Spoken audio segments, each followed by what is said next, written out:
नमस्ते doctor Bong, आप आ गए? आ गया? इतने दिनों से कहाँ चले गए थे? कुछ लोग आपका इंतजार कर रहे हैं। आपको इंतजार कराने के लिए माफी चाहता हूँ। कुछ मरीजों को देख रहा था मैं बाहर। डॉक्टर साहब, मैं डोंग जिले से आया हूँ। आपके पिताजी ने मेरे दादा के पैर की बीमारी दूर की थी और 30 वर्षों तक उन्हें कोई दिक्कत नहीं हुई थी, और अब मेरे भी पैर में वैसी दिक्कत हो रही है, इसलिए मैं आपके पास आया हूँ। हाँ, सही कहा उसने, आपके लिए आए। घबराइए मत, हम एक एक करके काम करेंगे, ठीक है?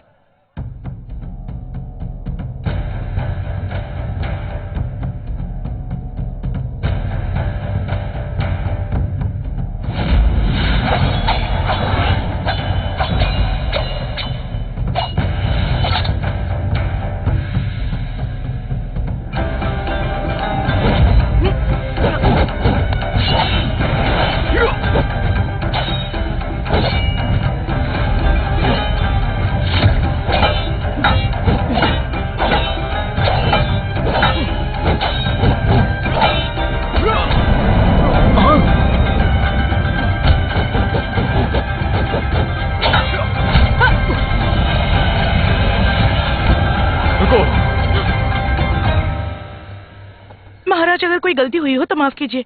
बढ़िया, तुमने तो कमाल कर दिया। महाराज, आपने मेरी 18 कलाएं आजमाई हैं। मुझे महल में पहरेदारी की नौकरी दीजिए। तुम्हारी मांगे पूरी हुई। तुम्हें हरम में नियुक्त किया जाता है, जो कि अच्छा पद है। शुक्रिया महाराज। महाराज, मेरे महाराज, कॉन्सर्ट बैंड पैर के दर्द से बहुत तकलीफ में है। वो आपसे मिलना चाहते हैं।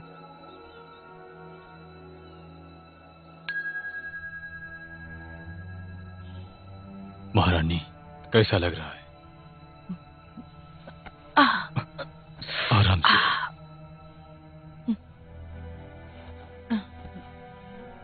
तुम हड्डी के डॉक्टर हो ना?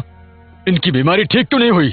मुझे माफ कर दीजिए, मुझे माफ कर दीजिए। रुक जाओ, मैं महारानी की बीमारी ठीक कर सकता हूँ, और चाइनीज दवाइयाँ धीरे धीरे काम करती है, और हमारी अंग्रेजी दवाइयाँ तुरंत राहत देती है।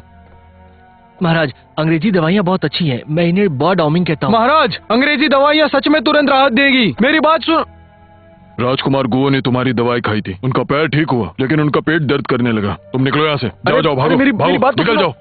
कमिश्नर ली, मेरी बात सुनो, मैं सच में तुमसे परेशान हो गया हूँ। मुझे इसके लिए माफी दे दीजिए।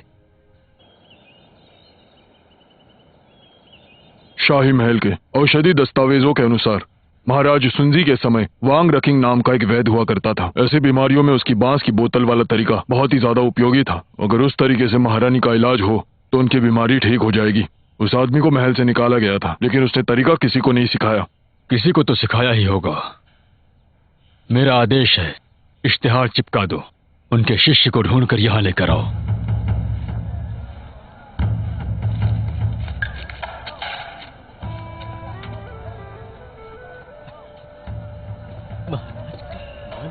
महाराज सुनजी के समय वांग रंगकिंग नाम का एक शाही वैद्य हुआ करते थे। अगर कोई उनको इन को चाहता ये हो क्या तो लिखा है? लेकर आए। महाराज का फरमान है। वांग रकिंग, हाँ? अरे ये क्या कर? रुक जाओ, कहाँ जा रहे हो? अरे पिताजी, पिताजी, पिताजी, आप बड़े खुशकिस्मत हैं। आपको शाही महल में बुलाया गया है। खुशकिस्मत है? कैसी खुशकिस्मत? क्या कर रहे हैं आप? इसकी बात तो सुन लीजिए, आप इसे क्यों मार रहे हैं? जरा दिखाओ, कहीं चोट तो नहीं लगी? ठंड से बचाना बस आप। हाँ? तुम दोनों अपना सामान बांध लो और दवाइयां भी ले लो। यहाँ से निकलना है हमें। आप इतने डरे हुए क्यों हैं? क्या बात है? सवाल मत करो, चलो यहाँ से। मुबारक हो वैद्य वैंग, मुबारक वैद्य वैंग। आप ही को ढूंढ रहा था मैं। खुशकिस्मती आपके साथ है, महाराज ने आपको महल में याद किया है। कोई बात है क्या? चुप हो जाओ। माफ कीजिएगा, मैं आपका और महाराज का शुक्रगुजार हूँ। अरे छोड़ो, चलो तुम हमारे साथ। ये लीजिए मेरी तरफ से चाय पानी के लिए। ले लीजिए आप लोग, कुछ खा पी लीजिएगा। आप बहुत अच्छे इंसान है वैद्य वैंग। ऐसा करो, तुम लोग अपना सामान बांध लो, हमें राजधानी के लिए अभी के अभी निकलना होगा। हाँ, देखो, सरकार हमारा बहुत ख्याल रखती है, इसलिए जाने से पहले मैं आप दोनों को कुछ खाने पीने के लिए बुलाना चाहता हूँ। चुंगजिंग रेस्टोरेंट चलेगा ना? हाँ हाँ हाँ, बिल्कुल सही। आप इन दोनों को ले जाकर इनकी खातिरदारी करिए। आइए ना, आइए ना, चलो। जाओ। हाँ, मैं आ रहा हूँ, आ रहा हूँ। चलो सामान बांधे। गर्मा गर्म टोस्ट आ रहा है। मुझे दो, ठीक है। शुक्रिया। आपकी थाली तैयार है। लगता है होटल की मालिक की बीवी है। छोड़ो मुझे, ये क्या कर रहे हो?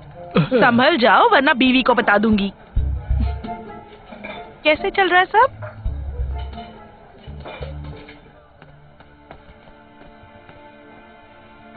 माँ बताओ ना, पापा क्या कर रहे हैं वहाँ? उन्हें शाही महल में जाना चाहिए, पर वो यहाँ छुप रहे हैं। कुछ मत बोलो, सामान बांधो बस। मैं सच कह रहा हूँ, यहाँ बैठकर आपके साथ मुझे बहुत ही ज्यादा मजा आ रहा है। सच कह रहा हूँ मैं। आप शुक्रिया। बहुत चलो, अच्छे पीते हैं। जल्दी पी लो। चलिए, पी लीजिए, पी लीजिए। ऐसा करो, चिंता मत करना।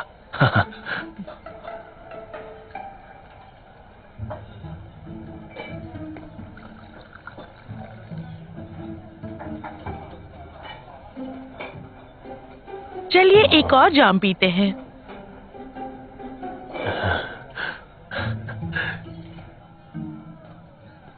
क्या लिखा है वहाँ पे? जरा पढ़ो तो। देखो तो क्या हो रहा है वहाँ, जरा देखो। अरे तुम लोग पीछे क्यों रह गए? हम कब पहुँचेंगे? हम लोग 1 महीने में राजधानी पहुंच जाएंगे। अगर सम्राट ने मुझे कोई शाही पद दे दिया तो मैं तुम दोनों को भी सम्मान दिलवाऊंगा। आपका बहुत बहुत शुक्रिया। चलो।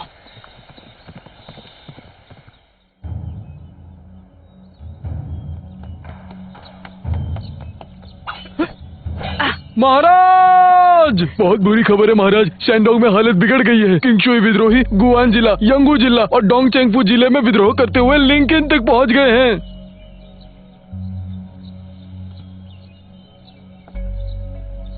मेरा फरमान है, जनरल सू हेडे 10,000 सैनिक लेकर विद्रोहियों को पूरी तरह से कुचल दे। हमें बचाओ, ऐसा मत करो। चलो। हमारा घर। जल्दी। अरे क्या कर रहे यहाँ हो? से हमें जाने दो, हमें छोड़ दो।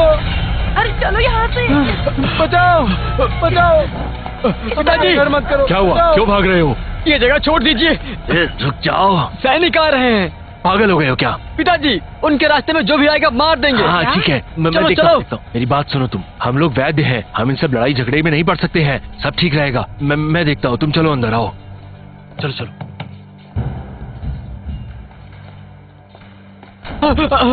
सबको बाहर निकालो, चलो। पिताजी, पिताजी। इनका इलाज कराओ जल्दी। सेनापति, ये सभी मेरे मरीज हैं, इनको लेके जाना ठीक नहीं रहेगा। ये महान सम्राट के सेनापति हैं। चलो हमारे साथ। मरना नहीं चाहते तो चलो।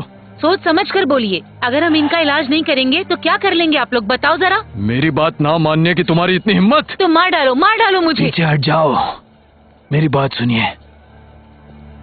इतना कठोर मत बनिए। मेरे आदमियों को माफ कर दीजिए। मैं आपके सामने भीख मांगता हूँ। मेरी जान बचा लीजिए। सेनापति, सेनापति।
अगर कुछ कहना है तो कहो, नहीं तो अदालत से चले जाओ।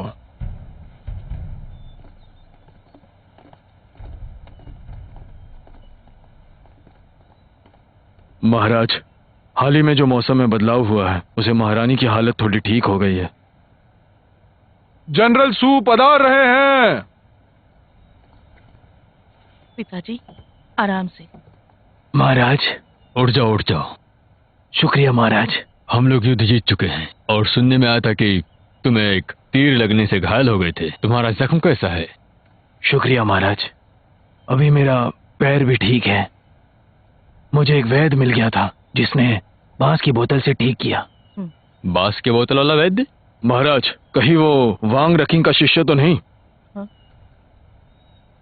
अब वो वैद्य कहाँ पर है? महाराज, मैं उन्हें शाही महल में लाना चाहता था उनके अद्भुत तरीकों की वजह से। हालांकि मैं सोच नहीं सकता था कि वो आधे रास्ते में ही चले गए। चला गया? महाराज, कहीं ये वो तो नहीं जिसको शाही सूची में डाला था? महाराज, क्या आप उस आदमी को जानते हैं? मुझे संदेह है कि वो उसी रोंग रुकिंग का शिष्य है जो शुनजी के समय में शाही वैद्य थे। मैं चाहता हूँ कि उसे बुलाओ। मैंने गलती कर दी। अगर मुझे पता होता तो मैं उसे आधे रास्ते में यूं इस तरह जाने नहीं देता। महाराज, मैं उसे रोकता। और वैसे भी उसने पिताजी की जान भी बचाई थी। मेरी बेटी सही कह रही है। मुझे दुख हो रहा है कि मैं उसका शुक्रिया अदा भी नहीं कर पाया। महाराज, मैं यहाँ से जाने से पहले मैंने कुछ नई सेनाओं को शामिल किया है जो शांति रखने में मदद करेंगे। मैंने ठीक किया ना? मैं अभी उनके पास जाकर उस वैद्य को ढूंढने के आदेश देता हूँ।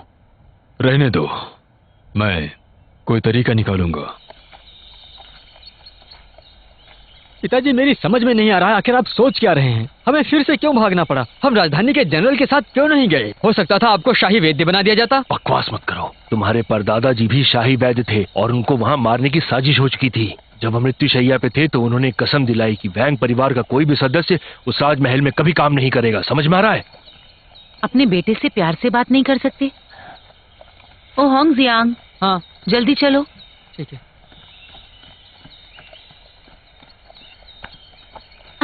आराम से। महाराज, हमारा जहाज सांगडोंग पहुंच चुका है। हमें लिंकिंग में रुकना है। महाराज, अभी अभी लिंकिंग में विद्रोह हुआ था। मुझे डर है कि वो जगह सुरक्षित नहीं है और हम पिछली बार गर्मी में ही लिंकिंग आए थे। हम फिर उधर क्यों जा रहे हैं? जो बोला है वो करो। हाँ, मैं समझ गया महाराज।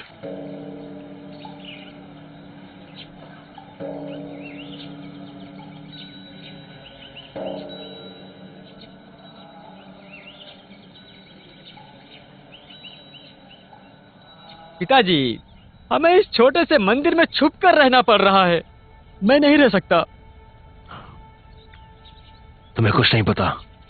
मंदिर गुंडों और सैनिकों से सुरक्षित है। हमें यहाँ कोई खतरा नहीं। निश्चिंत रहो। मुझे रोशनी देखे हुए कई दिन हो गए हैं। मैं बाहर जाकर हवा लेना चाहता हूँ। नहीं, तुम चाहते हो कि वो सैनिक तुम्हें पकड़ के ले जाए? कितने दिन हो गए हैं? सैनिक कब के जा चुके हैं? सरकारी कर्मचारी घबराए हैं। उन्होंने सैनिकों को भेजा है। उन्होंने देख लिया तो बोलो। फिर मुझे चिंता नहीं। जो भी हो, मैं बाहर जाकर ताजी हवा लेना चाहता हूँ। इसके अलावा मैं मंदिर के आंगन में ही रहूंगा। दूर कहीं नहीं जाऊंगा। सही कह रहा है। ये बाहर जाएगा तो इसे अच्छा लगेगा। मेरा भी यहाँ मन उब रहा है। शुक्रिया माँ। वापस आओ। जाने भी दीजिए, खाना खाइए। तुम्ही ने बिगाड़ा है। हमारे परदादा के जमाने से लेकर अब तक कई पीढ़ियां बीत गई। आप कुछ ज्यादा ही सोच रहे हैं और यहाँ छिपकर बैठ गए हैं। ये उनकी आज्ञा का उल्लंघन होगा। हाँ, कुछ नहीं सुनते।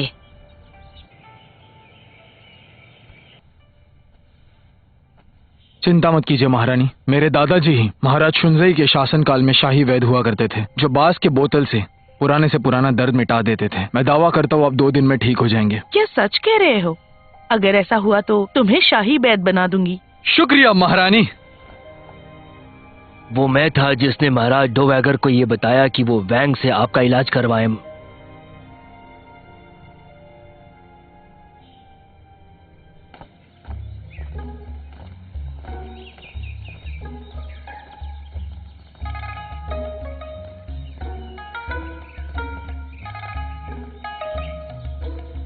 बिल्कुल आश्चर्य नहीं होता सम्राट कंगजेई यहाँ बार बार क्यों आना पसंद करते थे? पहाड़ पर वो बोधि मंदिर, पहाड़ों के कई अमर गुरु का वास।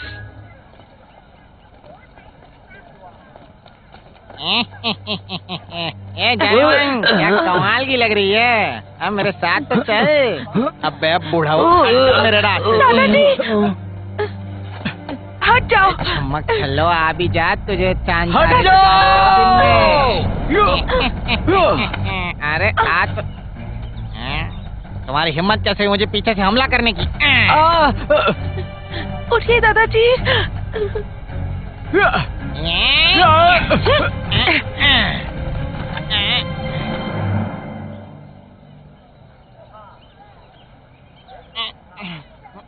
अरे जाने दो मुझे। दादाजी आप ठीक तो है? हमें बचाने के लिए शुक्रिया। तुम बड़े अच्छे बेटे हो। तुमने उस बूढ़े आदमी की और उस बेटे की जान बचाई। नायक तो तुम हुए। बेटा, दादाजी को लेकर घर जाओ। सेवक, मैं जानता हूँ तुम्हें भी और तुम्हारे परिवार को बांस के बोतल से इलाज करते हो ना। मैं तुम्हें छोड़ूंगा नहीं, छोड़ूंगा नहीं। क्या हुआ महाराज? आपके पैर को क्या हुआ? जब उस लड़के से निपट रहा था तो पैर में लग गई। मुझे देखने दीजिए। हाँ, रहने दो, तुम कोई वैद्य थोड़े हो। वैद्य ही हूँ। आपको एक राज बताता हूँ। हमारा खानदान हड्डी की बीमारियों को बांस के बोतल से ठीक करने के लिए प्रसिद्ध रहा है। मेरे परदादा शाही वैद्य थे। सम्राट ने हमें भी शाही महल में आने का न्योता दिया था, इसलिए हम छिप रहे हैं। महल में जाना तो गर्व की बात है, फिर तुम गए क्यों नहीं? आपने सही कहा, लेकिन मेरे पिताजी वहाँ जाने नहीं देंगे। महाराज, दर्द बढ़ता जा रहा है। अगर मैं आपको पिताजी से चलकर दिखा दूं तो? आप बड़े उदार हैं। सीधे चलिए। हाँ, बदमाश लड़का, ये मेरे लिए कोई परेशानी ना खड़ी कर दे। आप ऐसा क्यों सोच रहे हैं? कुछ नहीं होगा। माँ, पिताजी। लो, आ गया वो। पिताजी, माँ। देखो, मैंने कहा था ना। महाशय, आपका बेटा कोई मुसीबत में नहीं फंसा है। वो तो न्याय के लिए लड़ रहा है। पिताजी, माँ, इनका शुक्रिया अदा कीजिए। आज तो मैं मर ही गया होता। क्या? मुझे देखने दो, कहीं चोट तो नहीं लगी? आपकी मदद के लिए शुक्रिया। पिताजी, मुझे बचाने के चक्कर में इनके पैर में चोट आ गई, इसीलिए यहाँ ले आया। इनकी मदद कर दो। शुक्रिया महाशय। अरे आप देख क्या रहे हैं? जल्दी कीजिए ना। आइए आइए, इस तरफ, इस तरफ। आपका पैर दिखाइए। आपके पैर में तो कोई तकलीफ नहीं है। महाशय, शायद आपके हाथों से ही मेरी बीमारी ठीक हो।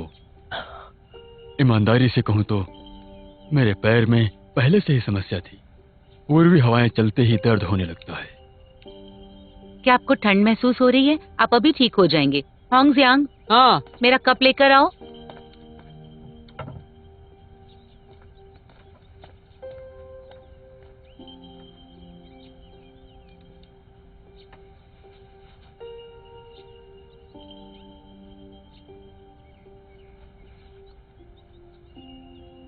महाशय, ऐसा लगता है कि आप यहाँ के निवासी नहीं हैं। आपने सही पहचाना। मैं राजधानी का एक व्यापारी हूँ। आप राजधानी से हैं? जी, मैं नदी के रास्ते अक्सर सुझोहू और हंगझोहू जाते रहता हूँ और कभी कभार यहाँ आराम के लिए रुक जाता हूँ। समझ में आ गया।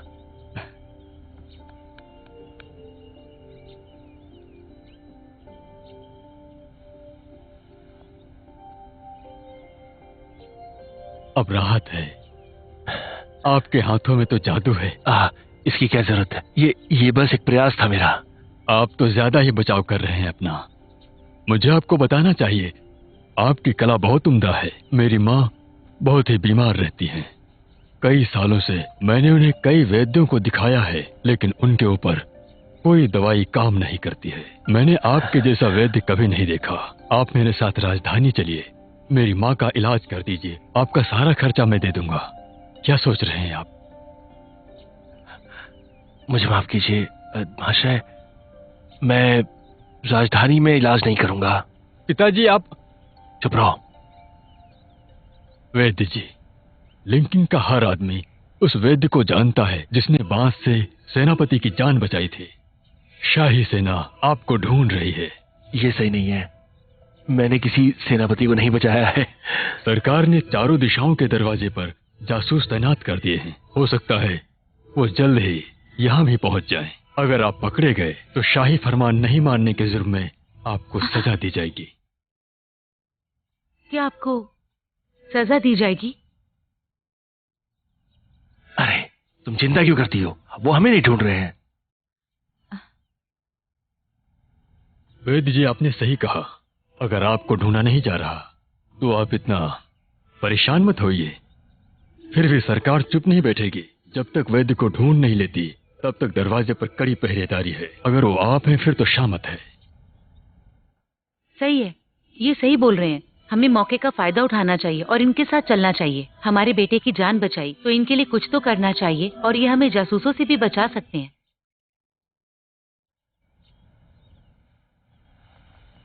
हाँ। महाशय, क्या आप वाकई हमें शहर में ले जा सकते हैं?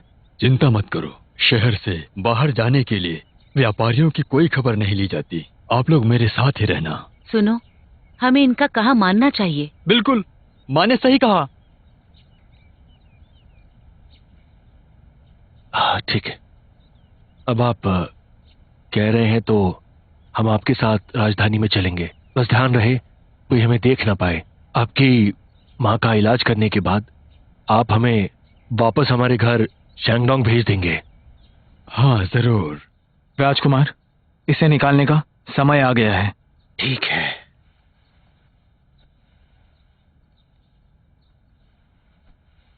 ये सारा गंदा खून है। कई दिन हो गए, न दर्द ठीक हुआ और न आराम मिल रहा है। महाराज, आप इस बीमारी से कई सालों से जूझ रहे हैं। लेकिन जिधर लकड़ी लगी थी वहां दर्द और खुजली महसूस हो रही है। मतलब आपकी बीमारी ठीक हो रही है महाराज, चिंता की कोई बात नहीं है। मैं इस पैर के दर्द से बहुत परेशान हूँ, मगर कोई ऐसा वैद्य नहीं मिला जो इसे ठीक कर देगा। लगातार काम करने का ये परिणाम है महाराज, और बढ़ती उम्र की वजह से भी। महाराज, इलाज की हमारी ये खानदानी परंपरा इसी बीमारी को ठीक करने के लिए प्रसिद्ध है। चिंता मत कीजिए, मुझे पूरा यकीन है आप जल्दी ठीक हो जाएंगे। बहुत बढ़िया, तुम्हें इनाम मिलेगा। शुक्रिया महाराज।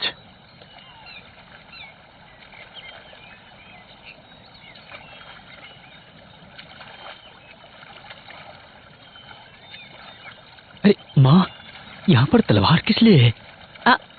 मैं बताती हूँ। वो राजधानी में सम्राट और बड़े अधिकारियों के अलावा और भी अमीर लोग रहते हैं। जो हमारी नाव चला रहा है वो भी अमीर होगा। हाँ, फिर ठीक है। नसीब या बदनसीबी। क्या हुआ? ये अब क्या बड़बड़ा रहे हैं? अभी तक नींद में हो क्या? इसकी वजह से। इसकी वजह से?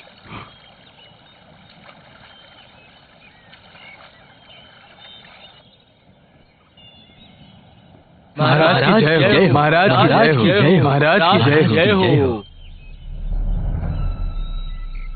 मारे गए, ये तो यहाँ का राजा है। हाँ। उठ जाओ। धन्यवाद महाराज। मंत्रियों, मैं अपनी दक्षिणी दौरे से वोंग रंकिंग के वंशज एक वैद्य को लेकर आया हूँ। ये हुआ। हाँ। वैद्य वैंग को यहाँ पर लाकर सबसे परिचय करो। जी, वैद्य वैंग, आपको महाराज बुला रहे हैं। हाँ चलो। आपको तहे दिल से प्रणाम महाराज। महाराज, कुछ ही दिन पहले वोंग रुकिन का वंशज हमारी सैनिकों के साथ महल में आया था और उसने महारानी का इलाज भी किया था, और साथ ही कुछ दिन पहले इसने मेरे चोटिल पैर का भी इलाज किया था। तो फिर उसका एक और वंशज यहाँ कैसे आ सकता है? क्या चल रहा है? महाराज, मैं आपसे तहे दिल से माफी चाहता हूँ। आप जो सोच रहे हैं, मैं उस शाही वैद्य का वंशज नहीं हूँ। कृपया करके मुझे शैंगडोंग वापस जाने दें। अगर तुम उनके वंशज नहीं हो फिर तुम्हारे बेटे ने क्यों कहा? महाराज, ये बच्चा नादान है। महाराज, इसे माफ कर दें। महाराज, हम माफी मांगते हैं। तुमसे एक बार और पूछता हूँ, तुम उनके वंशज हो या नहीं? नहीं, हम वो नहीं है। सबको ले जाओ, मार दो। नहीं, हम निर्दोष हैं। हमें छोड़ दीजिए महाराज, हम निर्दोष, हमने कुछ नहीं किया महाराज, हमें छोड़ दीजिए। पिता और पुत्र की बातों में फर्क है। एक बेटा उनका वंशज होने से इनकार कर रहा है और दूसरा बेटा कह रहा है कि वो वंशज है। मेरा आपसे निवेदन है कि कोई भी निर्णय लेने से पहले आप इस मामले की जांच पड़ताल करें। बिल्कुल सही। उन तीनों को निगरानी में रखो, समझ गए? उनके महाराज का अचानक से मन बदल गया, नहीं तो हम लोग मर गए होते अब तक। हम सबको यहाँ बंद कर दिया, पता नहीं कब बाहर जाएंगे। भगवान जाने। मैं उनसे बात करने जा रही हूँ। सम्राट ने खुद व्यापारी बनने का नाटक क्यों किया? हम कोई अपराधी नहीं है जो ऐसा कर रहे हैं। तुम उनसे बात करोगी? तुम एक औरत हो। माना मैं एक औरत हूँ, पर तलवार भी उठा सकती हूँ मैं। हमारे साथ ऐसा नहीं कर सकते। मैं बात करूंगी उनसे।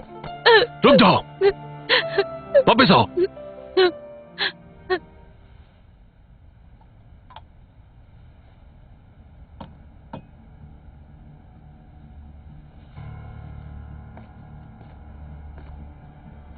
वैद्य वैंग, अब आप ही इस महल के शाही वैद्य हैं।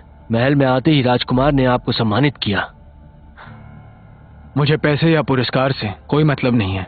मुझे तो बस इससे मतलब है कि मैं महल में शाही वैद्य बन जाऊं। मैंने महाराज से बात की और तुम्हारी कला के बारे में उन्हें बताया। ये भी कहा कि तुम्हें राज दरबारी वैद्य बनाए। वैंग जिवैंग को मरवाने की कोशिश भी की। मेरे बारे में उनसे बात करने के लिए मैं आपका तहे दिल से शुक्रिया अदा करता हूँ।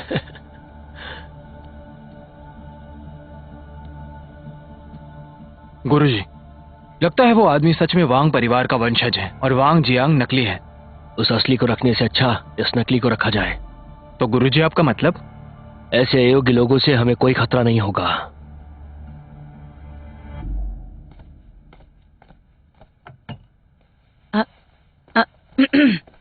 क्या मैं आपसे कुछ पूछ सकती हूँ? महाराज हमसे क्या चाहते हैं? 1 महीने से ऊपर हो गया, कोई कुछ बता ही नहीं रहा हमें। गुरु कमिश्नर ली का कहना मानो तो मुझे लगता है आपके साथ कुछ गलत होगा। वो हमें मारना चाहते हैं क्या? मैं बस ये कहूंगा कि दूसरे वैद्य ने अपना काम अच्छे से कर लिया, फिर तो आपकी जरूरत नहीं। हाँ? हाँ? बस करो, खाना खा लो, छोड़ दो उसे।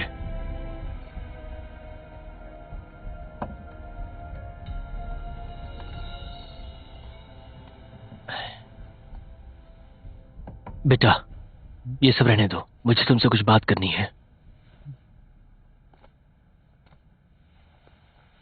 क्या बात है पिताजी?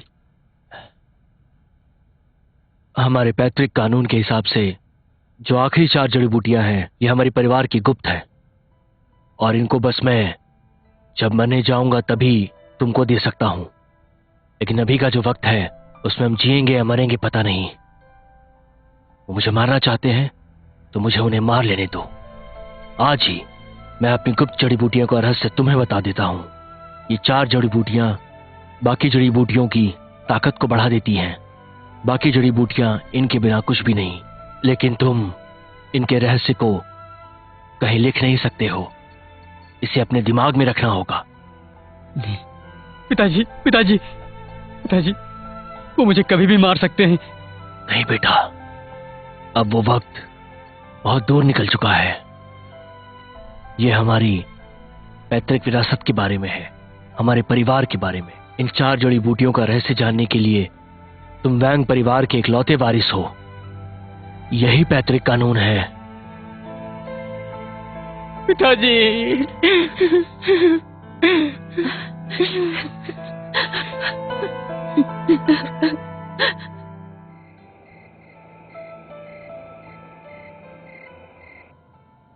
मेरी जान, क्या हुआ तुम्हें?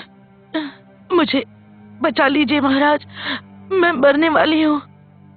महाराज, महारानी वान मुश्किल से सांस ले पा रही है। इनकी जिंदगी खतरे में है। हमें जल्द से जल्द कुछ करना होगा। यहाँ पर कौन वैद्य इनकी मदद कर सकता है?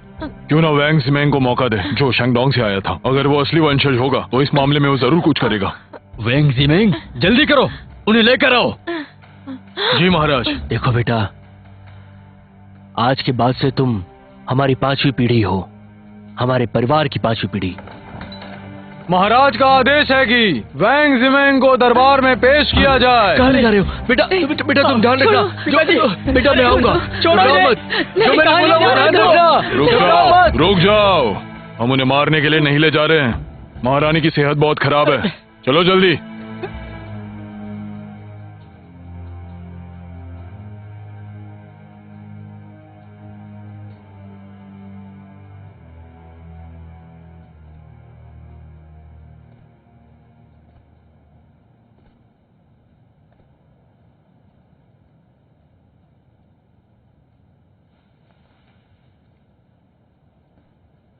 महाराज, महारानी को एक्जिमा की परेशानी है जो गलत दवाइयों की वजह से हुई है। तो इलाज करो। जी, देखिए उस सुई को उस जगह पर जाके चुभाइए। जी। यहाँ आओ, इसको घोल करके महारानी के लिए बना के ले आओ। महाराज, मुझे आपसे एक दरख्वास्त करनी थी। पहले उनकी जान बचाओ। घबराइए मत महाराज, इससे महारानी के इलाज में दिक्कत नहीं आएगी। बताओ। अगर मैंने महारानी को बचा लिया तो मैं आपसे पुरस्कार नहीं मांगूंगा। बस महाराज वादा कीजिए कि आप मेरे परिवार को उनके घर वापस जाने देंगे। पहले इन्हें ठीक तो होने दो।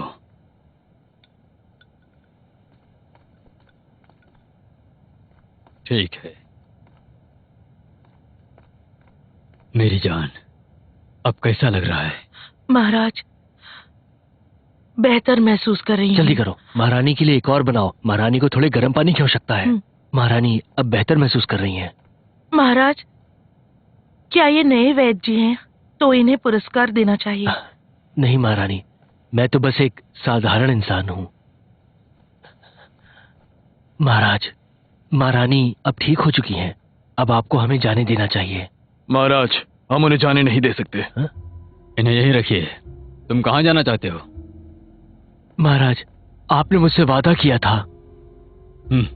एक सम्राट होने के नाते मैं यही चाहूंगा कि तुम यहीं रहो। महाराज चाहते हैं कि तुम महारानी और राजकुमार गुओ का लगातार इलाज करते रहो ताकि हमें पता चले कि तुम असली हो या नकली। अगर उनकी बीमारी ठीक हो गई तो तुम असली हो। मैं यही कहना चाहता था। जब ये लोग ठीक हो जाएंगे तभी हम लोग तय करेंगे क्या करना है।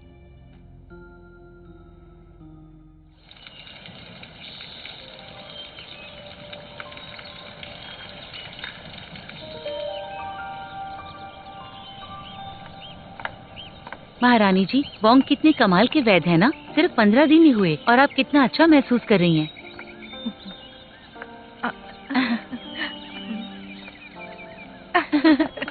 ध्यान से। राजकुमार, ये जो परेशानी है ये रक्त धमनियों में जमाव की वजह से है, जो कि ठंड लगने से हुई है। आपने बिल्कुल सही कहा वैद्य वैंग। हमारी महारानी भी ऐसे ही बीमारी से पीड़ित थी। लेकिन घबराने की कोई बात नहीं राजकुमार, आप एकदम ठीक हो जाएंगे। सिर्फ 4 खुराक लेनी है। 4 खुराक? क्या सच में? वैद्य वैंग, आपका बहुत बहुत शुक्रिया। राजकुमार गुओ, आपको बढ़िया वैद्य कौन लगे? वैद्य वैंग जिमेंग या वैंग जैंगचिंग? जब से वैद्य वैंग जिमेंग मेरा इलाज कर रहे हैं उसके बाद से मेरा मन हल्का रहने लगा और खून भी काफी अच्छे से चलने लगा। मैंने ऐसा कभी महसूस नहीं किया, लेकिन वैंग जैंगचिंग के समय ऐसा नहीं था। राजकुमार, ये सब इसलिए हुआ कि हमने खास मरहम लगाया था सुई लगाने के पहले, जिसमें एक खास तरह की घाव भरने की क्षमता है। राजकुमार और महारानी के 2 दिन के इलाज के बाद वो लोग ठीक हो जाएंगे। उसके बाद आप मेरी तरफ से महाराज को ये कह देना कि वो पहले मुझे पुरस्कृत करें, उसके बाद नौकरी दे दें। महल में मुझे 3रा स्थान तो मिलना चाहिए। समझ गया, मैं पहले ही महाराज से बात कर चुका हूँ। हम इस राजमहल में 20 सालों से हैं और अभी तक 4थे रैंक तक पहुंचे, लेकिन मैं कोशिश करके आपको 3री रैंक पहुंचाऊंगा। शुक्रिया कमिश्नर ली। वैद्य वैंग, क्या हो रहा है? चलो हमारे साथ। क्या कर रहे हो? चलो, मुझे जाने दो। वैंग चेंगजिन, सच बताओ, क्या तुम ही वैंग रुकिंग के वंशज हो? हाँ महाराज, मैं जब बच्चा था तभी मेरे पिताजी ने बांस के बोतल से मुझे इलाज करना सिखाया था। बांस की बोतल से इलाज करने की यह हमारी परंपरा हमारे परदादाओं के जमाने से चल रही है और शुंजी के शासनकाल में वो वैद्य थे। तुम्हारे परदादा का नाम क्या था? बताता हूँ महाराज। परदादा का नाम वांग रुकिंग था। महाराज, ये लड़का झूठ बोल रहा है। रिक्विंग मेरे परदादा जी का नाम था। यूनुस शाही, दस्तावेज में देखिए कि कितने वैंग रुकिंग थे। जी महाराज, शाही महल के औषधि विभाग के दस्तावेज के अनुसार सिर्फ एक ही वांग रुकिंग थे। वो मेरे परदादा थे, तुम नकली हो। जो सच है वही सच है, कोई भी झूठ सच नहीं बन सकता है। वैंग चेंगजिन, तुम्हारा खानदान इलाज के लिए कितनी औषधि का प्रयोग करता है? मेरे पिताजी ने मुझे 48 रामबाण औषधि बताई थी। वैंग जिमेंग, और आपको? महाराज, मेरे परिवार की गुप्त जड़ी बूटियों में 48 जड़ी बूटियां हैं। शाही औषधि विभाग के दस्तावेज में भी 48 रामबाण औषधि का ही जिक्र है। वैंग चेंगजिन, तुम इतने दिनों से इलाज कर रहे हो, पर महारानी की हालत में सुधार क्यों नहीं हो रहा? और राजकुमार गुओ को तुम्हारे इलाज के चलते बोतल जहां लगाते थे वहां खून भी जम गया, इसके बारे में क्या कहोगे? महाराज, हर किसी का मामला अलग अलग होता है। शायद मेरा खानदानी नुस्खा उन पर काम नहीं कर रहा, इसीलिए वो ठीक नहीं हो पा रहे। बकवास। देखिए महाशय, मैं आपसे कुछ सवाल पूछ सकता हूँ? क्या आपकी दवाओं में कॉम्फी और तोड़ है क्या? महाराज, देखा आपने, यह आदमी नकली है। ये मेरे गुप्त रामबाण के बारे में जानना चाहता है, वो भी आपके सामने। अगर आप उत्तर नहीं दे सकते तो आप जड़ी बूटियों के बारे में कुछ नहीं जानते हैं। तुम्हें तो मेरे पास वो है जिसका प्रयोग खून बहने से रोकने के लिए और धब्बे साफ करने के लिए किया जाता है। सही मात्रा क्या होगी उनकी? कॉम्फी 5.5 ग्राम दिया जाता है। देखा मेरे महाराज, महारानी के ठीक न होने का और उनकी तकलीफ में आराम न होने का एक बहुत बड़ा कारण है कॉम्फी का डोज। ये रक्त संचार करके सूजन और दर्द में आराम देता है। इसकी अधिकतम मात्रा मात्र 3.6 होनी चाहिए। अधिक मात्रा में दिए जाने पे इसके दुष्प्रभाव हो सकते हैं। यही कारण है कि महारानी को इस दवा से कोई फायदा नहीं हो रहा था। और दूसरा कारण है सुई से इन्फेक्शन, और ये इसलिए हुआ क्योंकि तुम्हारे इलाज में सुइयों का सही इस्तेमाल नहीं हो रहा था, जिसकी वजह से मरीज को कोई आराम नहीं मिला। महाराज, मेरे पिताजी ने एक बार मुझे कहा था, जब मेरे परदादा राजमहल में वैद्य थे तब वहाँ पे वैंग हुआड नाम के एक वैद्य ने उन्हें फंसाने की कोशिश की थी, लेकिन अफसोस वो ऐसा नहीं कर पाया। मुझे लगता है वो परदादा जी इन्हीं के वंशज थे। क्या बकवास कर रहे हो? मेरे पिताजी ने मुझे बताया था कि परदादा को नया तरीका ढूंढने कहा था, महल में नई जगह दी थी। वैंग चेंगजिन, तुम कहाँ से हो? मैं हूँ, मेरे पिताजी ने कभी मुझे बताया नहीं, लेकिन मुझे पता है कि मैं लिंगनान में पला बड़ा हूँ। वैंग जिमेंग, तुम्हारा असली घर कहाँ है? महाराज, मेरा घर शेंडोंग के गोन में है। महाराज, शाही विभाग के दस्तावेज के अनुसार वांग रुकिंग गुआन जिले के शैंगडोंग से थे। उस समय जिस आदमी ने वांग रुकिंग की गुप्त औषधि जानने की कोशिश की थी उसका नाम वैंग हुएट था, और महाराज ने उसे लिंगनान भेज दिया। वैंग जिमेंग, तुम लिंकिंग में लोगों का इलाज क्यों करते हो? वो इसलिए महाराज, क्योंकि मेरा बेटा नासमझी में शाही पत्र को ले आया था। फिर मेरे पास कोई दूसरा चारा नहीं था, मुझे निकलना ही पड़ा। तुम लिंकिंग क्यों भाग गए? हमारे पैतृक कानून के हिसाब से वैंग परिवार के किसी भी सदस्य को राजमहल में आना मना है। मुझे माफ कर दीजिए महाराज। महाराज, मेरे पिताजी ने कहा था कि मेरे परदादा का नाम वांग रुकिंग था, ना कि वांग हुएट। भले ही मेरा परिवार लिंगनान में रहता है, इसका मतलब ये नहीं कि हम लिंगनान के ही हैं। आप मुझे नकली नहीं कह सकते महाराज, ये गलत है। महाराज, शाही महल के औषधि विभाग के दस्तावेज के अनुसार महाराज शुंजी ने वांग रुकिंग को याद के रूप में सोने की सुई दी थी, और वो सुई शाही वैद्य के अलावा किसी और के पास बिल्कुल नहीं थी। वैंग चेंगजिन, क्या तुम्हारे पास वो सुई है? नहीं महाराज, मैंने पिताजी से ऐसा कुछ भी नहीं सुना। वैंग जिमेंग, क्या आपके पास वो है? जी मेरे महाराज, आज की तारीख में बस एक ही सुई बची है। ये मेरी पैतृक विरासत है, इसीलिए मैंने इसे संभाल कर रखा हुआ है। मुझे लगा आवश्यकता होगी, इसीलिए मैंने आज सुबह ही इसे अपने पास रख लिया था।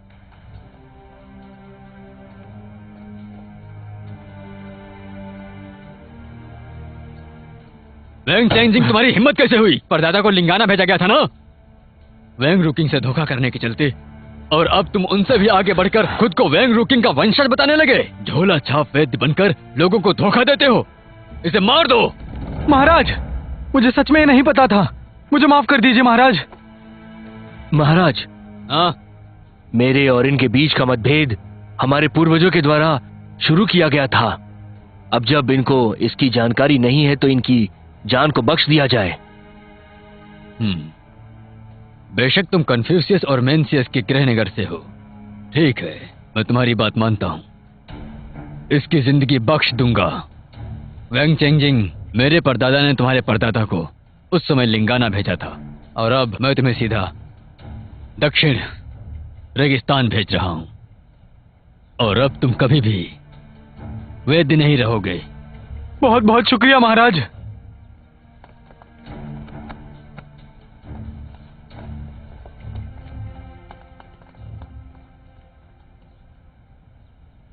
वैन जिमेंग, तुम्हारा पुरस्कार।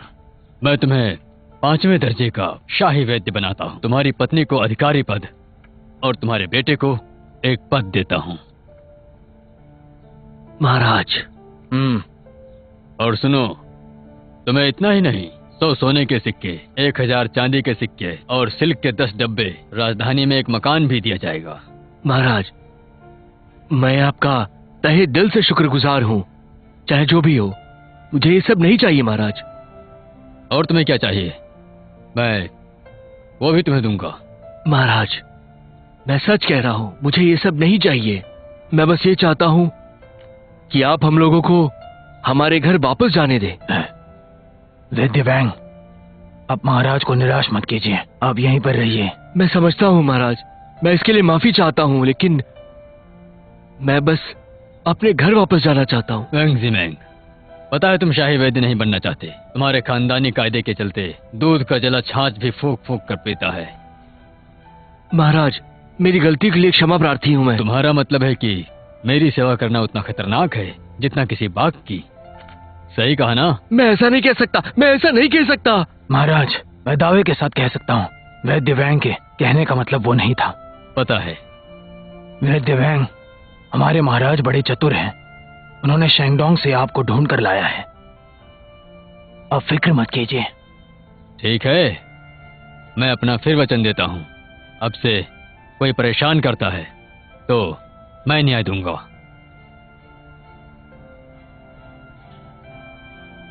इस दया के लिए आपका शुक्रिया। मेरे प्यारे सहायक, आपके कायदे का पालन करने की इच्छा देखते हुए, आपका दयालु दिल देखते हुए, आज से आपका नाम बदलकर वैंग झाओ होता है। शुक्रिया महाराज, शुक्रिया, बहुत बहुत शुक्रिया आपका। ये लीजिए, थोड़ी सी शराब पी लीजिए। आपने मेरी जान बचाई, उसका शुक्रिया अदा करने के लिए, और दूसरी बात, शाही वैद्य बनने के लिए आपको बधाई देने के लिए भी। मेहमान नवाजी के लिए शुक्रिया। वैसे आपकी जान बचाना एक वैद्य का कर्तव्य था। अरे छोड़ो भी, आप बहुत दयालु हैं, मैं आपको दिल से सम्मान देता हूँ। चलिए पीते हैं। ये भी लीजिए। मुझे लगता है कि आपकी और मेरी जोड़ी बहुत खूब जमेगी। तो चलिए, आज से हम लोग भाई भाई। आप क्या कहते हैं? मुझे अगाध प्रसन्नता होगी इससे, लेकिन आप में और मुझ में बहुत अंतर है। मैं और कुछ नहीं सुन सकता। तो आज से मेरी बेटी और आपका बेटा दोनों भाई बहन, क्या कहते हैं?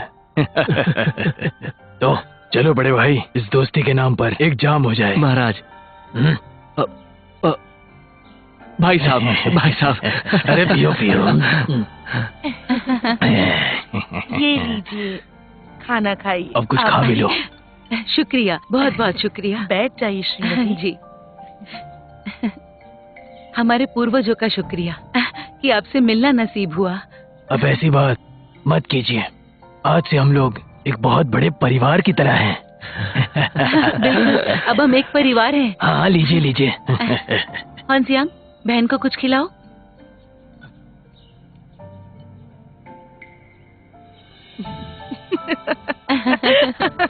तुम तो डरे हुए हो। अगर महल में तुम्हें कोई परेशान करे तो मुझे बताना, और अगर तुम्हें लड़ाई सीखनी हो तो भी मुझे बताना। सुनो, भैया के साथ मजाक नहीं। हाँ, समझ गई पिताजी। ये बच्चे हैं, इनसे क्या ही बोलना हमें। सही कहा। पहले आप भाई साहब। कमिश्नर ली,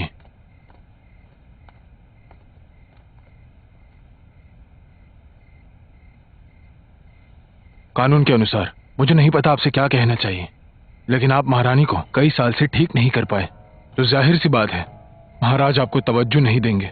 आपको पता है आज महाराज ने वैद्य वैंग को बुलाया था। दूसरे मामलों में मैं मदद कर सकता हूँ, लेकिन औषधि मामले में बिल्कुल नहीं। ये हो ही नहीं सकता। ये जगह दूसरे जगहों की तरह बिल्कुल नहीं है। अगर आप अच्छा काम करते हैं तो ही यहाँ रह सकते हैं।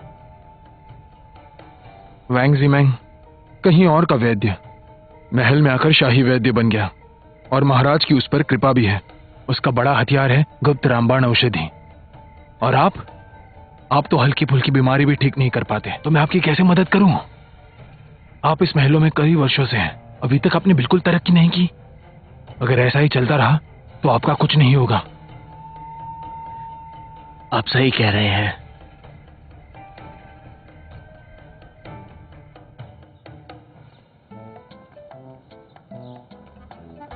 वैद्य वैंग, अगर आपको यहाँ काम करने में कोई परेशानी हो तो आप बेझिझक मुझे बताइएगा।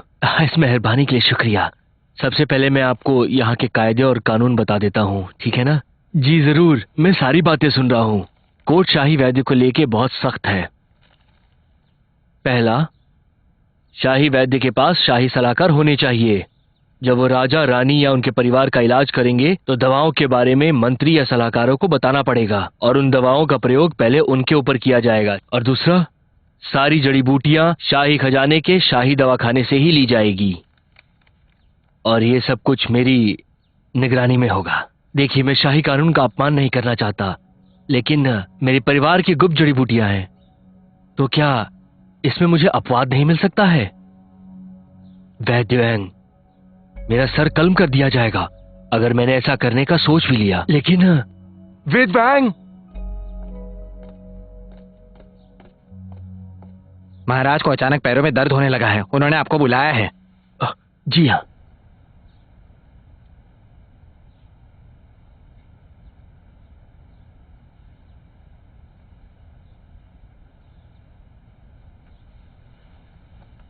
महाराज, क्या आपके दर्द में कुछ कमी आई? दर्द तो कम हुआ, पर तलवे दर्द होने का कारण क्या है? देखिए महाराज, इसका बस एक ही कारण है, ह्यूमैटिज्म। आपको अब और ज्यादा चलना फिरना होगा, पर ज्यादा मत चलीजिएगा। सही कहा। मैं अब 50 साल का होने वाला हूँ। सेहत का ध्यान रखना चाहिए। वैद्य वैंग जी, अभी आपने जिस सुई का प्रयोग किया था वो उसी सोने की सुई थी क्या, जिसे संजय ने दिया था? महाराज, ऐसा ही होगा। चांगू से बनी हुई सुई की बनावट बहुत अच्छी होती है और वो सख्त भी होती है, साथ ही शरीर को कोई नुकसान भी नहीं होता है।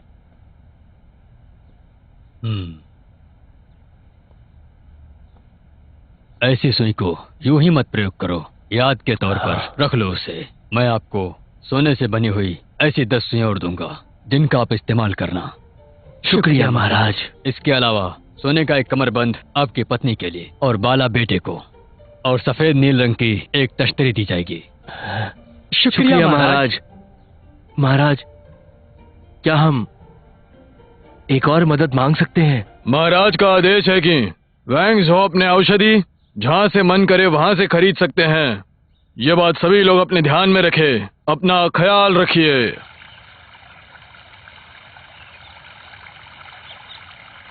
ध्यान रखिएगा। वैद्य वैंग, आप तो चमत्कार करके दिखाते हैं। मेरे हाथ और पैरों का दर्द बढ़ता जा रहा है। कमिश्नर ली की दवाई भी काम नहीं कर रही।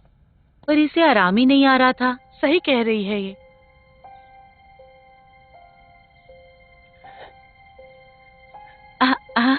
अरे आप कब आए? चलो चलो, आइए ना। आइए, अंदर आइए। आइए। आइए, यहाँ बैठिए ना। कमिश्नर ली, अगर आपको जरूरत थी तो मुझे बुला लिया होता। मैं तो बस यहाँ से निकल रहा था तो सोचा मिल लूं। आपको कुछ और तो नहीं चाहिए? इसके लिए आपका बहुत बहुत शुक्रिया। वैद्य वैंग, पिछली बार जो आपने मुझसे दरख्वास्त की थी, मुझे लगता है उससे शाही कानून का उल्लंघन हो जाएगा। मैं जानता हूँ नए वैद्य को ये सब नहीं पता। मैं तो बस कोशिश कर रहा हूँ कि आपको शाही कानून से अवगत करा सकूं। मैं जानता हूँ कि आपके परिवार की एक गुप्त विद्या है। देखिए वैद्य वैंग, मैंने नहीं सोचा था कि आप ये बात महाराज से जाके बोल देंगे। कमिश्नर ली, आप मुझे गलत समझ रहे हैं। कमिश्नर ली, आप मेरे पिताजी को गलत समझ रहे हैं। मेरे पिताजी ने आपको बताया नहीं, इसलिए बात करने का तरीका सुधार लो तुम।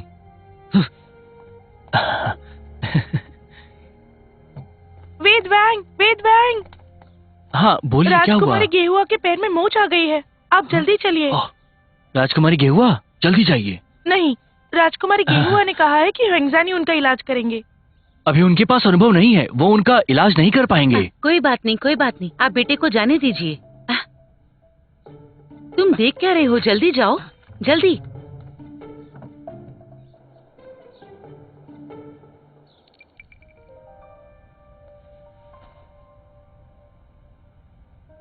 राजकुमारी गेहुआ, अपने पैर बाहर निकालिए।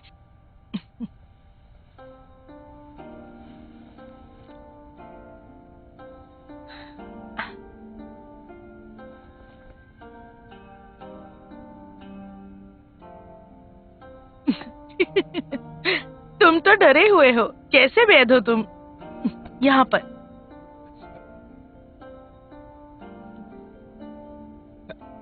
दर्द हो रहा है? नहीं, यहाँ पर आराम से, वहाँ दर्द हो रहा है।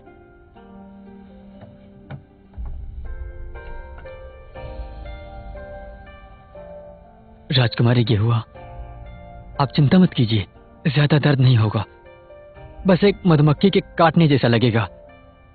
हाँ तुम कर लो, मुझे दर्द नहीं होगा।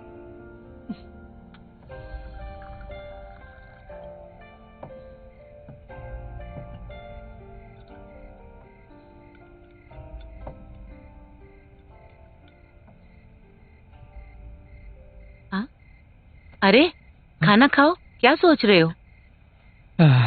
मैं कुछ नहीं सोच रहा हूँ माँ। बेटा, मैं तुम्हें बता रहा हूँ, आप लोगों के बीच में एक भाई बहन का रिश्ता है, इस बारे में कुछ गलत मत सोचना तुम।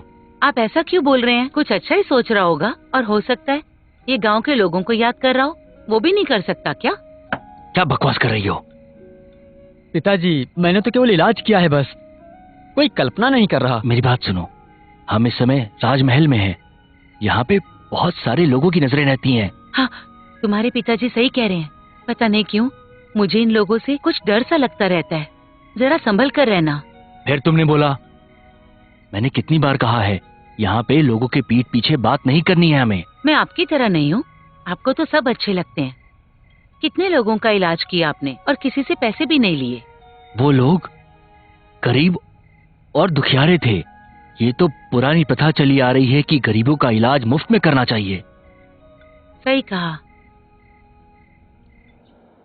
कमिश्नर ली, महाराज के साथ शिकार करते समय राजकुमारी के पैर में कांटे चुभ गए हैं। वो जल्दी ही महल में लौट आई है। उनके पैर में तकलीफ होने की वजह से महारानी का इलाज करने के लिए वैद्य वैंग को महारानी ने बुलाया है। आप निश्चिंत रहिए महाशय, मैं वैद्य वैंग से बात करूंगा कि वो राजकुमारी को जाके देखें। मैं निकलता हूँ।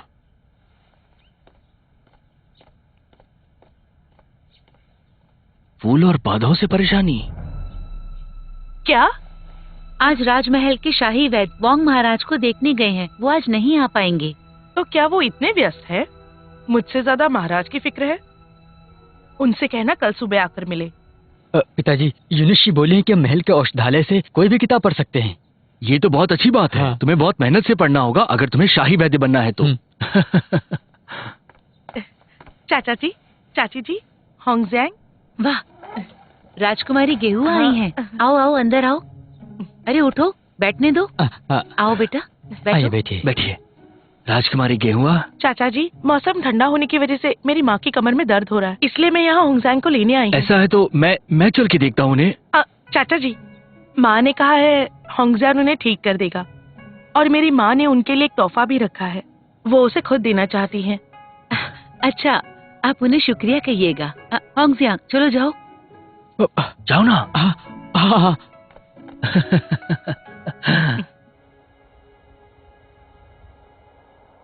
अरे सुनो, जाकर वैद्य वांग से कहो कि आकर महारानी को देखे, उनके पैर में दर्द हो रहा है। कमिश्नर शहर से बाहर गए हैं। मैं अभी अभी वैद्य वैंग के यहाँ से आया हूँ। दरवाजा बंद था, वो आज यहाँ पर नहीं आए हैं। अगर भरोसा नहीं है तो खुद जाकर देखो। जाकर उन्हें ढूंढो, वरना राजकुमारी नाराज हो जाएंगी। महाराज के अलावा महल में कोई नहीं है जो वैद्य वैंग के पास जा सके। वो कल यहाँ नहीं आया और आज नौकरी पर भी नहीं आया। मेरी बात ना मानने की हिम्मत कैसे हुई? क्योंकि मेरे पिताजी महल में नहीं है। महारानी, मैं जाकर फिर से उन्हें ढूंढती हूँ। नहीं, रहने दो। वैंग जोंग मेरे आदेश का उल्लंघन कर रहा है। मैं उसके पास कई बार गया कि वो दवाइयाँ लेकर के महारानी को जाकर के देखे, लेकिन वो नहीं जा रहा है। उसकी हिम्मत कैसे हुई? आप चाहे तो राजकुमारी से पूछ सकते हैं। पिताजी, आपको तो ये भी नहीं पता, मैंने वांगजाओ को मुझे मिलने के लिए बुलाया था पर वो नहीं आया। उसे मेरी कद्र नहीं और वो बिना वजह नौकरी पर भी नहीं आया। उसे महल में रखने से क्या फायदा? इस जुर्म के लिए उसे सजा मिलनी चाहिए। वांगजाओ को यहाँ भेजो। मेरा प्रणाम स्वीकार करें आप सभी लोग। आपने राजकुमारी का इलाज क्यों नहीं किया? मैं ऐसा नहीं कर सकता, मेरे पास तो कोई भी नहीं आया इनके लिए बुलाने को। तुम झूठ बोल रहे हो। किफैंग कई बार तुम्हें बुलाने आई पर तुम नहीं आए। मैंने किफैंग को पहले कभी नहीं देखा। महाराज, मैं कमिश्नर ली के पास गई थी कि वो वैद्य को महारानी के पास भेजें, पर कमिश्नर ली वहाँ नहीं थे। महाराज, मैंने अपने कामों को इसमें लिखा हुआ है। पहले दिन मैं शाही वैद्य के कमरे में राजकुमारी गहुआ की दासी का इलाज कर रहा था। मैं वहाँ पूरे दिन था। और दूसरे दिन राजकुमारी गहुआ मेरे बेटे को मेरे यहाँ पर बुलाने के लिए आई थी और मैंने अपना कमरा पूरे दिन नहीं छोड़ा। बस एक बार मैं शौचालय गया था। तो ये कैसे हो सकता है कि ये मुझे बुलाने आए हों? महाराज की जय हो। मैं यहाँ से गुजर रही थी। वेद वैंग ने जो कहा वो सच है। सितंबर की 2 तारीख को मैं डॉक्टर वैंग के पास अपनी माँ की इलाज के लिए गई थी। जरूर औषधालय विक्रेता से कोई गड़बड़ी हुई है। उसको भेजो। महाराज, अगर ऐसा है तो ये सब मेरे शिष्य की गलती है, ना कि वैद्य वोंग की। मेरा शिष्य जवान और लापरवाह है। ये सारी मेरी गलती है महाराज। मैं इसके लिए सजा भुगतने को तैयार हूँ महाराज। आप जो सजा चाहे मुझे दे सकते हैं महाराज, किंतु मैं आपसे क्षमा मांगता हूँ, क्षमा मांगता हूँ। कमिश्नर लीन, लेडी ली के बारे में सोचते हुए और उस विक्रेता की गलती की वजह से मैं आपको जिम्मेदार नहीं ठहराऊंगी। महाराज, दाल में कुछ काला है। कोई इन्हें फंसाने की कोशिश कर रहा है। जब महारानी तुम्हें दोष नहीं दे रही तो कमिश्नर ली, अपने सहायक को कायदा सिखाओ, आगे से ना हो।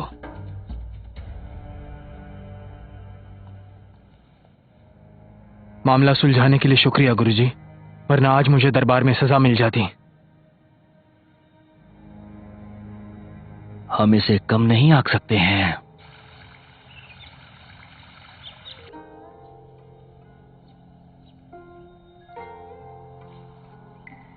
महारानी जी, हो गया। इस इलाज के बाद मुझे बहुत राहत मिलती है, लेकिन इससे दर्द कम नहीं होता। महारानी, चिंता मत कीजिए। आपकी ये हड्डियों की तकलीफ काफी पुरानी है, लेकिन आपको आराम मिल जाएगा। बस 2 बार दवाइयाँ लीजिए और 3 बार में आप ठीक हो जाएंगी। वैद्य वैंग, वैद्य वैंग, मेरे आलस के कारण इतनी बड़ी गलती हो गई और आपसे मिलने में नहीं आ सका था। आपको मेरे वजह से तकलीफ उठानी पड़ी। मैं मौत की सजा पाने का हकदार हूँ। उठ जाओ, उठ जाओ, उठ जाओ। हाँ, उठो। देखो, इसमें इतना घबराने वाली कोई बात नहीं है। हो जाती है गलतियां कभी कभी। पर तुमने महारानी का हुक्म हम तक क्यों नहीं पहुंचाया? कमिश्नर को पता था वैद्य वैंग कई लोगों के इलाज में व्यस्त थे। जब वो बाहर चले गए थे तो मुझे सब इंतजाम करने को कहा था। ये सब मेरी गलती है, इसमें कमिश्नर की कोई गलती नहीं। मुझे तुम पर भरोसा नहीं। ये सब बातें दोबारा मत बोलो। माफी मांग रहा है ना ये। माफ करने के लिए शुक्रिया।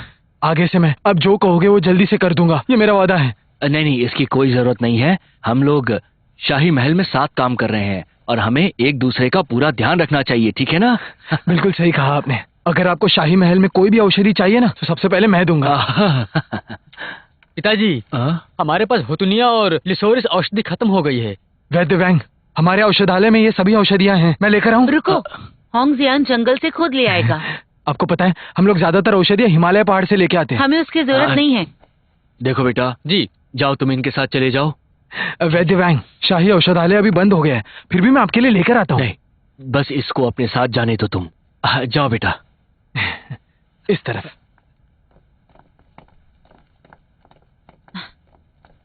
मुझे इस लड़के पर भरोसा नहीं है। आपको कुछ गलत नहीं लग रहा? बच्चा खुद माफी मांगने आया था, इसमें गलत देखने वाली क्या बात है? मुझे लगता है उसमें इतनी हिम्मत नहीं है। जरूर इसके पीछे कोई और भी है। तुम कमिश्नर ली पे शक कर रही हो? उसने महाराज के सामने अपनी गलती को खुद ही माना है, तुमने देखा था ना। और वो अपनी गलती को सुधारने को भी तैयार है। और क्या करेगा वो? माफ कर दो ना आप। आपका दिल बहुत ही बड़ा है, सबको माफ कर देते हैं। औरतों को कुछ नहीं पता है। अरे माफी सबसे बड़ी चीज होती है। हम लोगों को अपना कद समझना होगा। हम अब कहीं और नहीं, राजमहल में काम करते हैं। थोड़ी सी दयालुता दिखा दी तो क्या हो जाएगा? उम्मीद करती हूँ कि सब अच्छा ही हो। पिताजी। हाँ।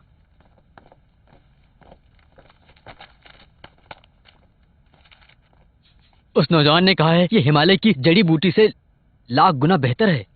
बिना खाते में लिखे हुए दिया। शाही दवाखाना तो हर दवाई का हिसाब रखता है, फिर उन्होंने ऐसा कैसे किया? उसने कहा है कि सारा पैसा वो खुद देगा। वो हमें हर जाने के रूप में इसे दिया है। अगर हमने इसे नहीं लिया तो वो समझेगा हमने उसे माफ नहीं किया।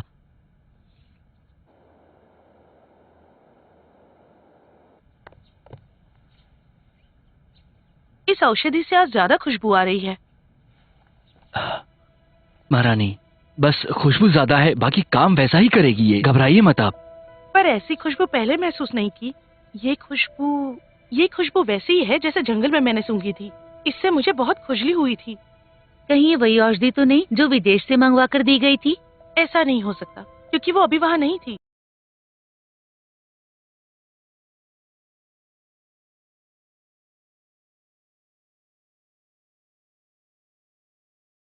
रानी, ये एक जड़ी बूटी की तरह महक रही है। इसकी खुशबू वैसी ही है जैसी होनी चाहिए।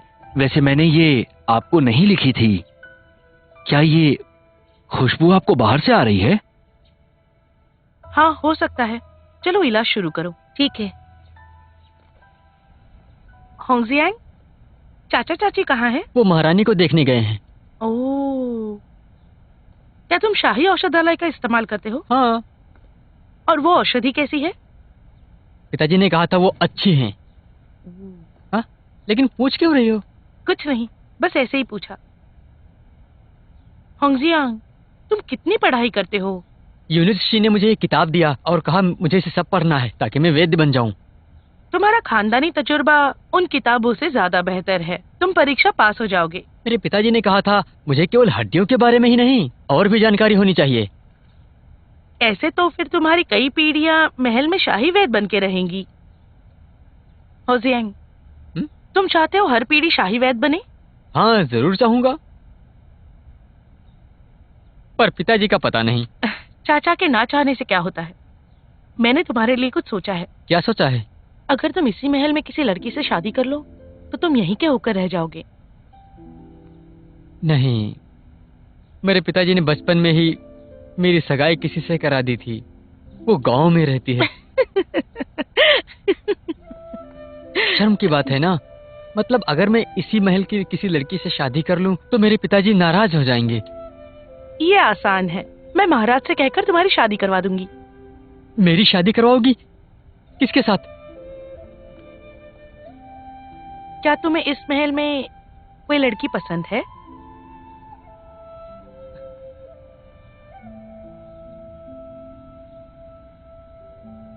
मैं हे, तो तुम आई हो? चाचा जी, चाची जी। आप आई, अच्छा लगा। मैं यहाँ घूमने आई थी तो सोचा आप लोगों से मिल लूं। वेद वैंग, आपको महारानी को जाकर देखना चाहिए। उनकी आंखें लाल हो गई है और सूजन आ गई है। महाराज ने आपको जल्द से जल्द बुलाया है। हाँ, मैं बस अभी आ रहा हूँ। चलो। आपको जाने की जरूरत नहीं चाची, मैं इनके साथ चली जाती हूँ। हाँ ठीक है, चलो, जल्दी चलो, जाओ। चलो। हाँ। यहाँ आने से पहले इसकी खुशबू ऐसी नहीं थी, बस यहाँ आने के बाद ऐसे हुआ है। पिछले आधे घंटे से मेरे पूरे बदन में खुजली हो रही है। मुझे भी औषधि की खुशबू आ रही है। क्या ये खुशबू पहले थी? बिल्कुल नहीं पिताजी, वैंगजाओ को पता था मुझे इस खुजली से परेशानी होती है, फिर भी उसने मुझे ये औषधि दी। चिंता मत करो, अगर ऐसा कुछ हुआ तो मैं उन्हें बख्शूंगा नहीं, बिल्कुल नहीं। वैद्य वैंग आ रहे हैं। महाराज, मेरा प्रणाम स्वीकार करें। ठीक है, पहले ये पता लगाओ यहाँ चल क्या रहा है।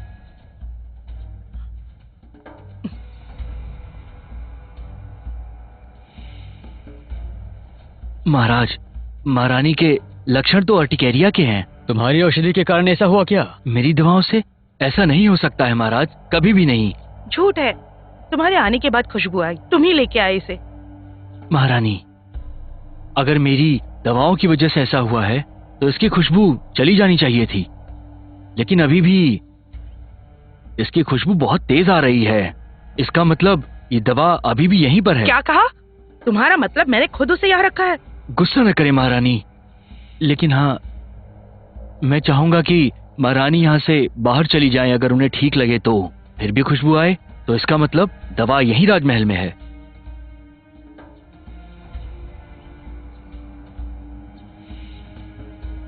अब तुम्हें कैसा लग रहा है? पिताजी, अब मुझे काफी बेहतर महसूस हो रहा है। महाराज, ये हमें महारानी के बिस्तर के नीचे मिला।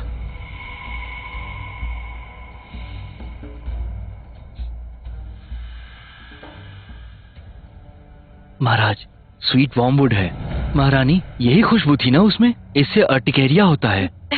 हाँ ठीक है, इसे दूर रखो, ले जाओ इसे। महारानी के बिस्तर के नीचे कैसे आया? मुझे डर है किसी ने ये जानबूझ के रखा था।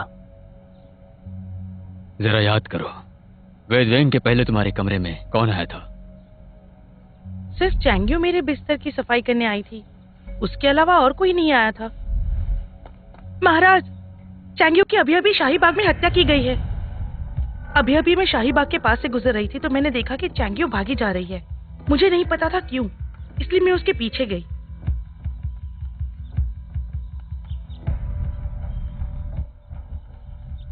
मैं शाही बाग में उसका पीछा करती रही।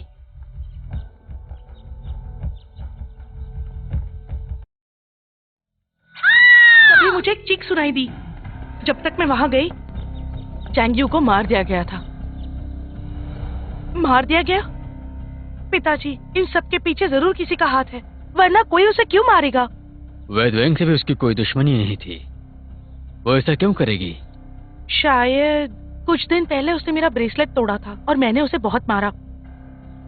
शायद वो इसका बदला ले रही थी। महाराज, इसकी कोई ना कोई वजह होगी। इसका पता लगाया जाए। वैद वैंग, मैंने आपको गलत समझ लिया था, कृपया करके राजकुमारी का इलाज जारी रखें। जी महाराज। वैद वैंग, मैंने आपको गलत समझा, कृपा करके मुझे माफ कर दीजिए। मैंने कुछ भी गलत नहीं किया है, तो मैं किसी आरोप से नहीं डर रहा हूँ। अब हर मौके पर वैद्य वैंग का कद शाही महल में बढ़ता जा रहा है, समझ रहे हो तुम? अगर महल में किसी को भी हड्डियों की तकलीफ हो तो वैंग के बिना काम ही नहीं चलता। कहीं ऐसा ना हो कि एक दिन तुम्हारी नौकरी चली जाए। मैंने अपने शिष्य को बहुत दिन पहले ही बोला था कि उनकी गुप्त जड़ी बूटियों की जानकारी लेके आओ। उतने से कुछ नहीं होगा। अगर हमें उसे रोकना है तो उसका गुप्त इलाज हमें सीखना होगा। वो किसी भी हालत में किसी बाहर वाले को वो विद्या नहीं सीखने देगा। वो कभी इसकी अनुमति नहीं देगा। यहाँ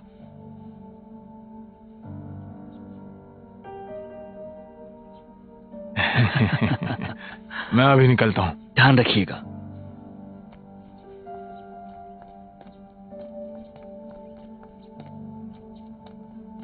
गुरुजी, क्या कर सकता हूं मैं आपके लिए?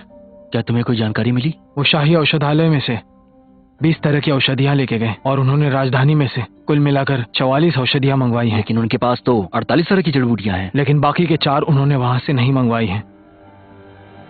अरे वैद्य वॉन्ग, हे भगवान, कमिश्नर ली, आप यहाँ कैसे आए? कुछ खास कारण है क्या? कुछ तो कारण जरूर है। मेरे शिष्य को आपसे कुछ मदद चाहिए थी। प्रणाम गुरुजी, मैं आपके पैर पड़ता हूँ। अरे शिष्य, उठो तुम, ये तुम क्या कर रहे हो? उठ जाओ उठ जाओ। वैद्य वॉन्ग, मैं देख रहा हूँ कि यहाँ पे हड्डियों की बीमारी के लिए बहुत सारे लोग आ रहे हैं।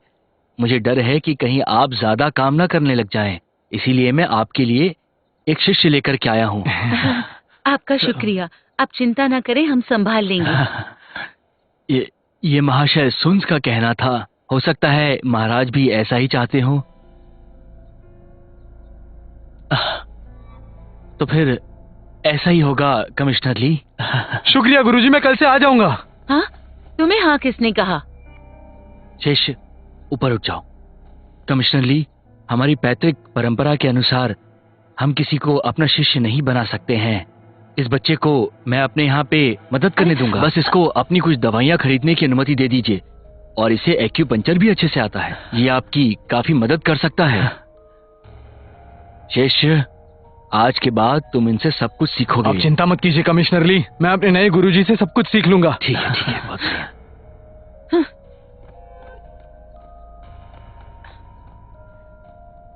मुझे नहीं पता कमिश्नर ली के दिमाग में क्या चल रहा है। उसने उस लड़के को हमारे पीछे लगा दिया। तुमने सुना नहीं था क्या? हो सकता है कि ये महाराज का आदेश हो। किसको पता ये महाराज का विचार था या किसी और का। तो तुम महाराज के विरुद्ध जाना चाहती हो? पर मुझे नहीं लगता कि उसका इरादा नेक है। वो जरूर गुप्त रामबाण के बारे में जानना चाहता है। हमें अपनी औषधि का ध्यान रखना चाहिए। मैं शाही औषधालय से गुप्त औषधियां नहीं लेता। हाँ? मैं वहां से तो बस साधारण औषधियां लेता हूँ। ठीक है फिर। पर फिर भी तुम उस लड़के को कुछ मत सिखाना।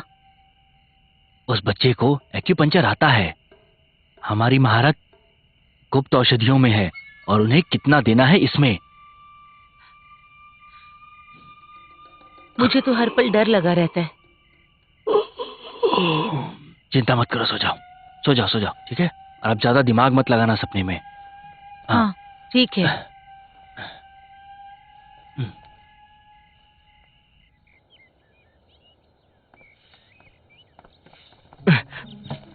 प्रणाम गुरुजी, दीजिए मैं पकड़ता हूँ। जल्दी आ गए तुम? हाँ। मैं तुम्हें अपना साथी नहीं मानूंगा।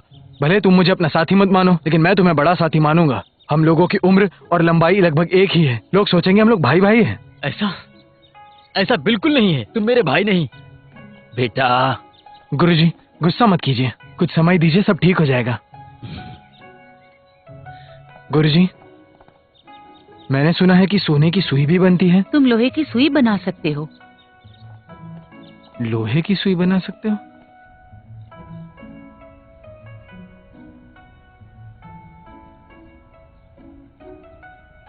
गुरुजी, ये ऐसे पुरियों में कितनी औषधियां रहती है? इसके अंदर 44 तरह की जड़ी बूटियां हैं। लेकिन मैंने यूनुशी से सुना है कि कुल 48 तरह की औषधियां आप रखते हैं। वो 4 बस सहायक हैं, मुख्य नहीं है। यही 44 मुख्य औषधियां हैं। अच्छा, तो ये बात है। शिष्य, अब तुम मेरे यहाँ काम करते हो तो जो मुझे तुम्हें सिखाना चाहिए वो जरूर सिखाऊंगा, ठीक है? आटा पाउडर, बाजरा पाउडर, नाचनी का पाउडर और मक्के का पाउडर, ये सब है इसमें। अच्छा गुरुजी, ये सब किस काम में आता है? सुनो, ये मैं तुम्हें बताती हूँ। जार को हटाने के बाद ही इसका प्रयोग किया जाता है, खून का थक्का लगाने में। ठीक। आपकी बात मैं समझ गया। मुझे लगा था कि तुम समझदार हो।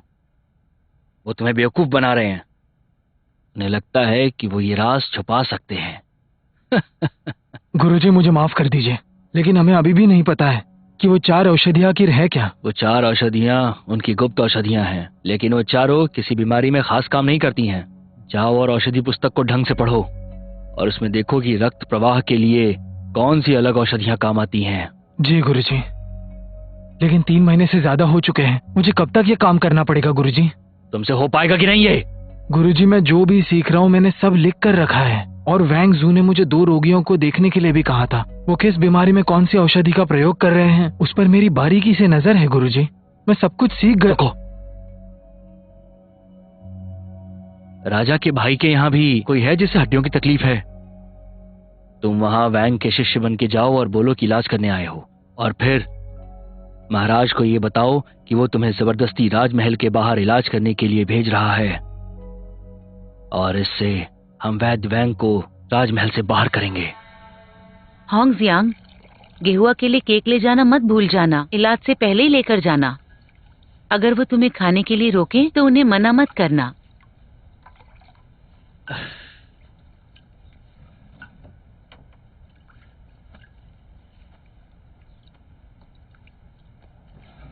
अरे, चैंगवा पोर्सिलेन की सुई कहाँ है? तुम में से किसी ने ली है क्या?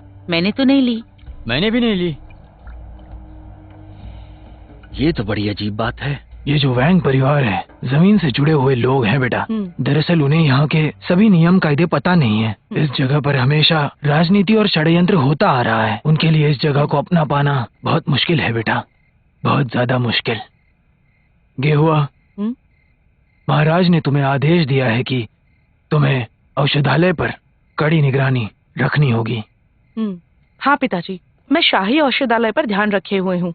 मुझे तो डर है कि कमिश्नर लीन और उनका सहायक वैंग परिवार के खिलाफ कुछ कर रहे हैं।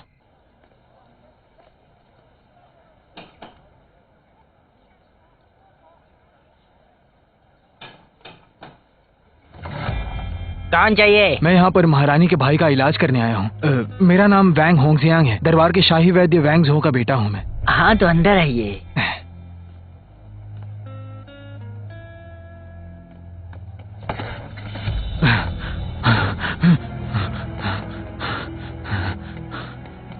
गुरुजी, गुरुजी, आपने महारानी के भाई का इलाज करने को कहा था।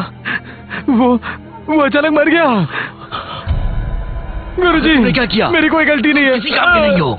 गुरुजी, अगर शाही परिवार ने मुझ पर इल्जाम लगाया, मुझे सूली पर चढ़ा देंगे। गुरुजी, जल्दी जल्दी, मेरे आदेश के बिना कहीं बाहर नहीं जाओगे। गुरुजी। महाराज, महारानी का भाई आपसे मिलना चाहता है। उन्हें लेकर आओ। महारानी के भाई पधार रहे हैं।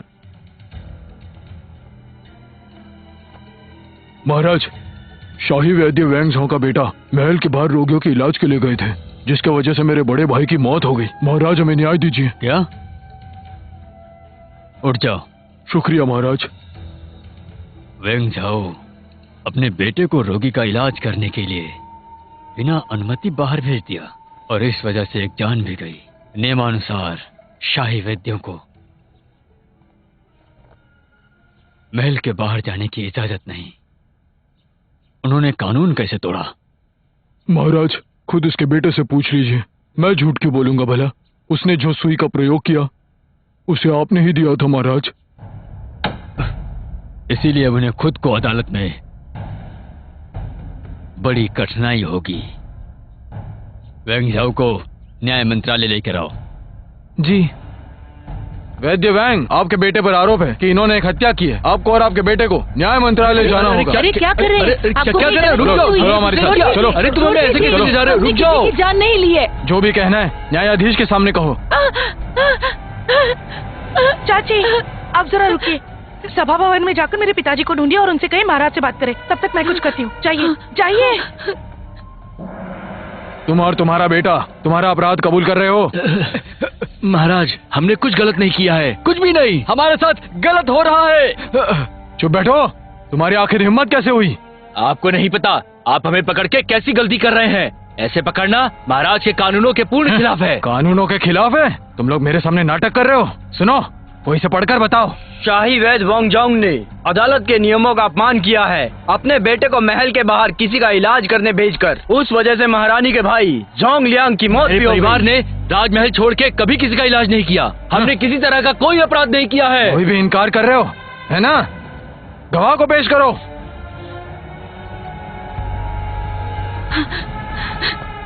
रुको, कहाँ जा रही हो? मसीहा सुखी से मिलने आई हूँ। मसीहा सुखी काम के लिए बाहर गए हैं। हाँ?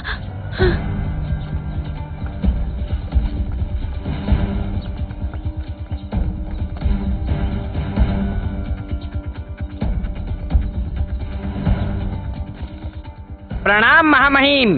जरा ध्यान से देखकर कहो, क्या इसने ही तुम्हारे पिताजी की जान ली है? जी हाँ, यही था। इसके बाल अभी भी ऐसे ही हैं। झूठे, मैंने तुम्हें कभी नहीं देखा। महाराज, उस दिन मेरा बेटा मिसेस सू के पैर का इलाज कर रहा था।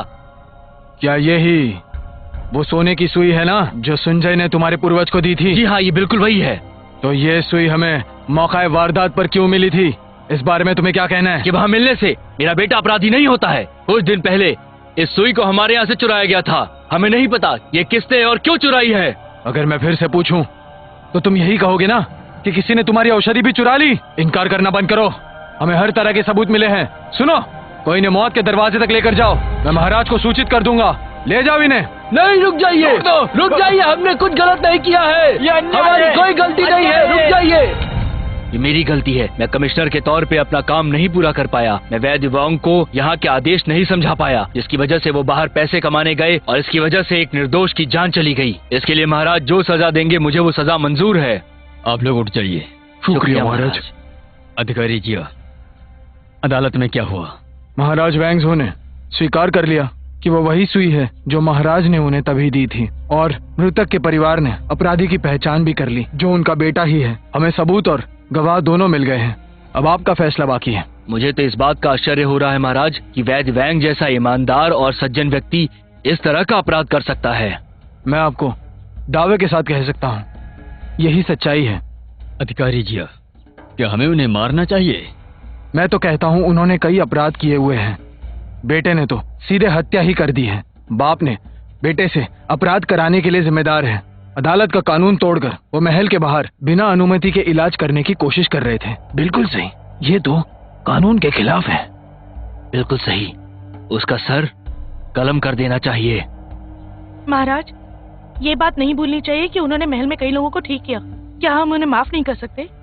महाराज, मुझे संदेह है कि जिसकी मौत हुई है वो तो काफी बूढ़ा था और हत्या कराने वाला बेहद नाजुक है। इसके अलावा महाराज ने खुद उन्हें शैंगडोंग से भर्ती किया था, ये मुझे लगता है। बाकी आपका फैसला। ऐसा बिल्कुल नहीं है यूनिची। इसका मतलब ये तो नहीं है जो महाराज को पसंद आए वो अपराधी नहीं। ठीक है, बिना अनुमति लिए महल के बाहर इलाज करने गए और गलत उपचार के कारण किसी की जान भी ले ली। मार दो। हम उसको उसी परिवार के सामने मारेंगे जिसके परिवार में उसने जान ली थी। तो ये तय रहा। रुको, कहाँ ले जा रहे हो मुझे? मेरा घर तो उस तरफ है। शांत रहो और हमारे साथ चलो।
पिताजी, मेरी गलती है। अगर मुझे पता होता तो महल आने की जिद नहीं करता। हम इसके लायक नहीं। मैं मरना नहीं चाहता। यही हमारी किस्मत है। हम किस्मत से नहीं लड़ सकते। बेटा, मैंने तुम्हें कुब जड़ी बूटी के बारे में बताया था ना बेटा? उसमें की आखिरी जड़ी बूटी हड्डियों के इलाज में काम आती है। कितनी देनी है ये सबसे महत्वपूर्ण है। ये हमेशा दिमाग में रखना, ठीक है? कल के दिन मैं उनसे जाके बात करूंगा और कहूंगा कि सिर्फ मुझे मारे। नहीं पिताजी, मुझे खत्म तो करने दो ताकि तुम इसको आगे ले जा सको। जब तुम बाहर जाओगे तो पहाड़ों पे जाकर के इन जड़ी बूटियों का इस्तेमाल करना बेटा, और अपने परिवार का इतिहास जरूर अच्छे से लिखना और अपने बच्चों को ये बताना कि वो कभी भी इस राजमहल में ना आए। पिताजी, मैं चाहता हूँ कि आप जीवित रहे। पिताजी,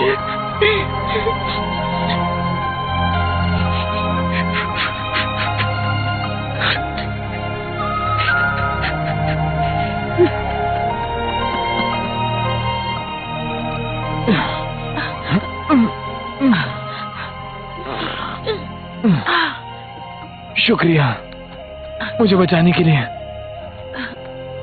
ली जिंगजैंग बहुत क्रूर है। मैं सारी सच्चाई बताकर रहूंगा महाराज को। इस एहसान के बदले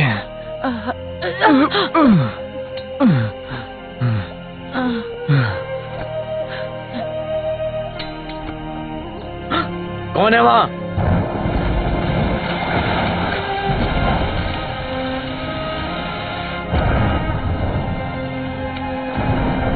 चलो उठ जाओ। ऐसा मत करो। जल्दी चलो। रुक जाओ। महाराज का आदेश है। ऐसा मत करो। मेरी बात तो सुनो। तुम्हारी मौत है। चलो मुझे लेकर चलो। महाराज से बात करो सीधे। छोड़ दो मुझे। जल्दी चलो। मारा पिताजी। चलो रुक जाओ, रुक जाओ, मैं महाराज से रहम की भीख मांगूंगा।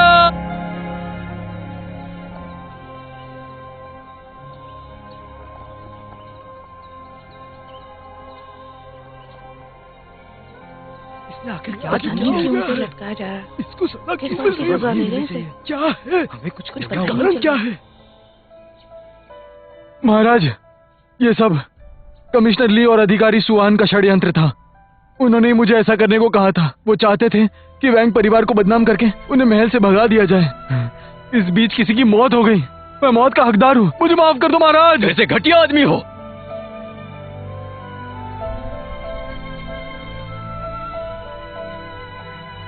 सूर्य सर से ऊपर जा चुका है। गला काट दो।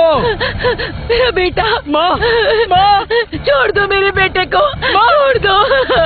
हमने कुछ भी नहीं किया, हमें फंसाया जा रहा है। हमने किसी का खून नहीं किया, ये सब एक गलतफहमी है। मैं मरते दम तक लड़ूंगी, छोड़ दो। बंदी बना लो। मेरा बेटा, छोड़ दो।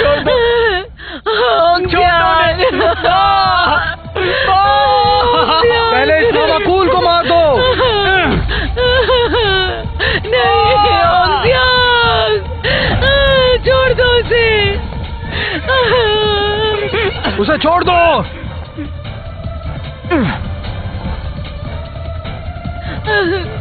मैं महाराज का आदेश लेकर आया हूँ।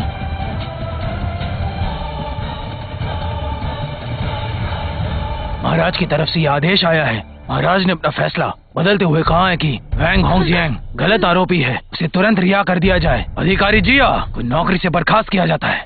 यह है महाराज का आदेश।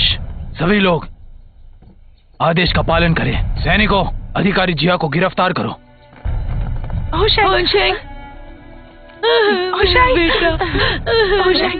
तुम ठीक तो हो ना?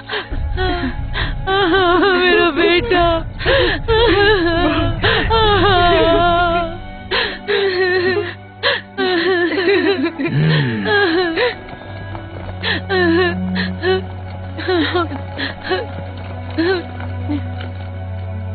वैंग झो को यहाँ लाया जाए।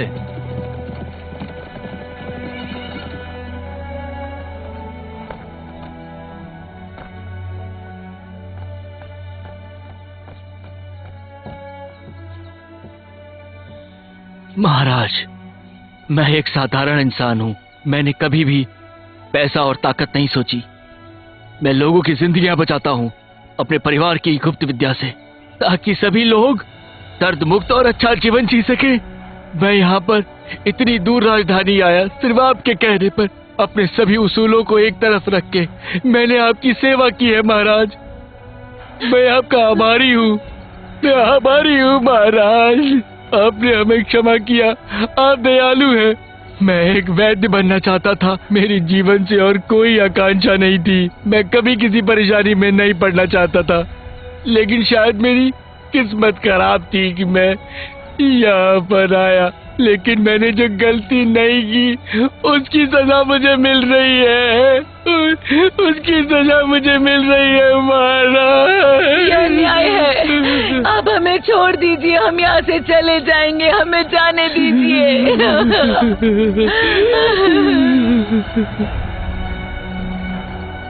वेंग झाओ और उनकी औषधि के अभ्यास के लिए उन्हें छोड़ दिया जाए। कितने बड़े दुष्ट हो तुम, भोले लोगों को परेशान किया। कमिश्नर ली, अगर तुम रिश्तेदार नहीं होते तो तुमने इतने सालों से कुछ भी नहीं किए। फिर भी मैंने कभी तुम्हारा तनख्वाह नहीं रोका। तुम्हारी नौकरी थी अदालत के लिए लोगों की भर्ती करना, लेकिन तुम कितने निर्दयी हो, ईर्ष्यालु हो, धोखेबाज। तुमने हत्या तक करवा दी। तुम तो जानवर से भी बुरे हो। इतने सालों से औषधालय तुम्हारे पास था, मगर तुम औषधि को बाहर भी बेचते थे। तुम जैसे लोगों को अधिकारी के पद पर रहने का कोई हक नहीं। मार दो इसे। महाराज, मुझे माफ कर दीजिए। महाराज, मुझे माफ कर दीजिए। अधिकारी स्वान, मैं तुम्हें अच्छा इंसान समझता था, लेकिन तुम तो जानवर निकले, शैतान कहीं के। तुम्हें गांव भेज दिया जाएगा, तुम्हारी नौकरी जाएगी तुम्हारे परिवार की कुर्की जब्त हो जाएगी और पगड़ी भी निकाल ली जाएगी। मुझे जिंदा रखने के लिए शुक्रिया महाराज, शुक्रिया महाराज, आपका बहुत बहुत शुक्रिया। और तुम साम्राज्य के जज हो ना, फिर भी दूसरों का पक्ष लेते हो पैसों के लिए। कितने बड़े शैतान हो तुम, कितने मामलों में घूस खाई, निर्दोषों को फांसी पर चढ़ाया। महाराज मुझे छोड़ दीजिए, ये मेरा पहला मामला था जहाँ मैंने गड़बड़ कर दी। महाराज मुझे माफ कर दो, मैंने कमिश्नर ली के कहने पर ये चुप रहो, कोई कानून से ऊपर नहीं है, राजकुमार भी नहीं। तुम ये जानते नहीं थे, अभी तुम्हें और सजा मिलेगी, तुम्हें निर्वासित कर दिया जाएगा। कोई आओ, इसकी टोपी निकालो। शुक्रिया महाराज, मुझे बचाने के लिए शुक्रिया। तुम सबने सुना ना, कानून के सामने सब बराबर हैं। अगर कोई भी गलती करता है तो मैं सजा दूंगा, कठोर सजा मिलेगी, कोई दया नहीं।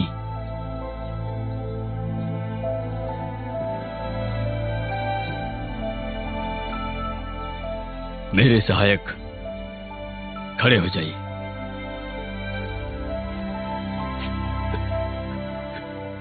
शुक्रिया महाराज। मेरे सहायकों खड़े हो जाओ।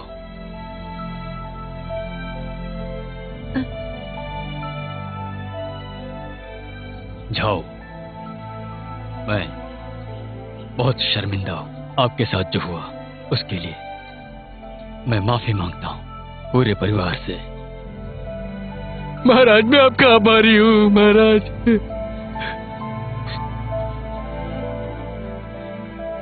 वेंग झाओ, अपना सम्मान ले लीजिए।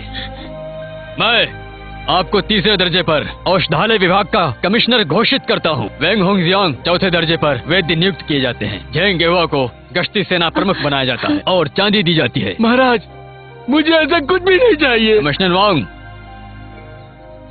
जब तक मैं जीवित हूँ आप यहीं रहोगे। लेकिन मेरे महाराज। कमिश्नर वैंग, इसे आप खुशी खुशी स्वीकार कर लीजिए। हमारे लिए आपको वापस शेंगडोंग भेजना बड़ा मुश्किल हो जाएगा। मैं एक और खुशी की घोषणा करता हूँ।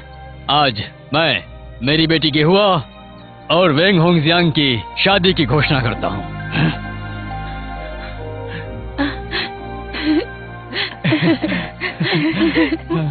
मैं इनकी जोड़ी बनाऊंगा।